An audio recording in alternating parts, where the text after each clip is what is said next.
మాజీ మంత్రి BRS MLA Harish Rao మాట్లాడుతున్నారు. ఇప్పుడు లైవ్ చూద్దాం. వ్యతిరేకంగా చేశాను. నువ్వు వాడు అదాని గురించి మాట్లాడినావా? నువ్వు మాట్లాడిన స్పీచ్లో కేసీఆర్ గురించో కేటీఆర్ గారి గురించో మా పార్టీ గురించి మాట్లాడినావు తప్ప నువ్వు అదాని గురించి మాట్లాడే ధైర్యమే నీకు లేదు. ఎందుకంటే నువ్వు అంతర్గతంగా ఒప్పందం ఉన్నది. ఆ 100 కోట్ల చెక్కు నీ పార్టీ నిన్ను తిడితే వాపస్ ఇచ్చినావు. మరి చెక్ ఇచ్చినావు కానీ లోపలికి వెళ్ళి తీసుకునే ఎట్లా? 12,000 కోట్ల అగ్రిమెంట్ల సంగతి ఏంది? మరి సిమెంట్ ఫ్యాక్టరీ సంగతి ఏంది?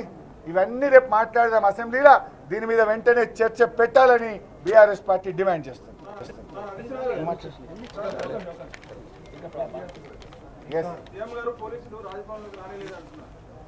ఇది పెద్ద జోక్ కాదే.